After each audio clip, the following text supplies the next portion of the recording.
What is good? You too. It's AJ Boogie. I'm back at it again, and I am bringing the Game 7 heat of the Warriors versus the Rockets.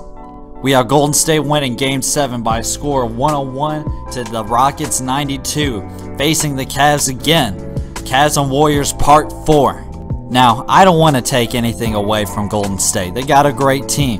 But how lucky can they get throughout this dynasty? Let's go back to 2015, the first time the Cavs played the Warriors. The Warriors had to face a Cavs team without Kyrie Irving, without Kevin Love. Let's go to 2017. Warriors had to face a Spur-less Kawhi Leonard. This year's playoffs. No Boogie Cousins for the Pelicans. No Chris Paul for Game 6 and Game 7. How much more luck could come the Warriors' way?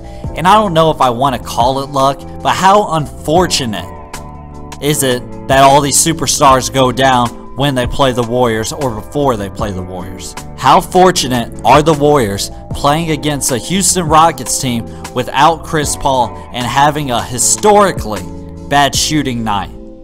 The Rockets were 7 for 44. 7 for 44 from three-point range. That's a whopping 16% from 3. Trevor Ariza, 0 for 12 from the field. 0 of 9 from 3. James Harden, 2 of 13 from 3. Eric Gordon, 2 of 12 from 3. And not to mention, missing 27 three-pointers in a row. This was the Rockets' game to win, but they blew it. They had another double-digit lead at halftime, which we know against Golden State, a double-digit lead is not safe. I'm going to give all the credit to Golden State. They played a good enough game to get past the Rockets. And I really admire Steve Kerr's post-game interview. They asked him how they won, and he said, "We played a terrible first half, and our talent won the game in the end." Which is true. It's absolutely true. It's 100% true. Golden State has their 3 guys: Steph, Clay, Kevin Durant. Houston has 2. Minus a Chris Paul, you just got a 1 James Harden. So it's 3 against 1 superstar power. But I gotta rip James Harden. James Harden had the opportunity to put the nail in the coffin with Golden State. James Harden shot 40% from the field. In 17 games in this playoff run this year, James Harden was 40%. That's not going to get it done. He had a CP3. He had a good supporting cast to get him to this point. He had 32 points, which is good, but on 29 shots, which is not good. What the Rockets have got to do now is pull a page out of the Warriors playbook and go get LeBron.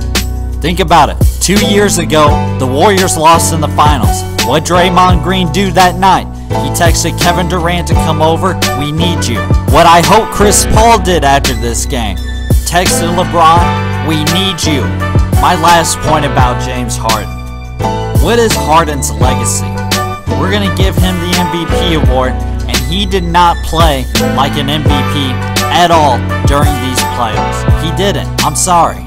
James Harden is not good enough to take this Rockets team to the next level, to the championship level.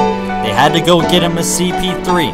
CP3 was the biggest player in a Rockets uniform this playoff year.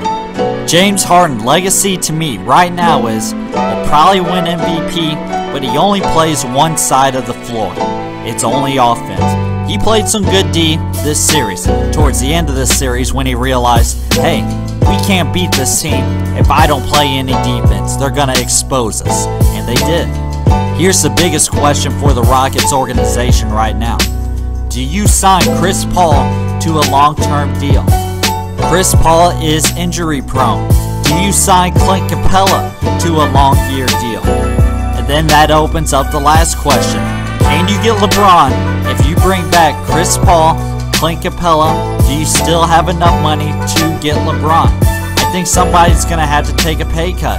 I wouldn't put it past Chris Paul to do it. Get the banana boat buddy along to Houston. But that's all the heat I got for today. Like, comment, subscribe to the Boogie Squad.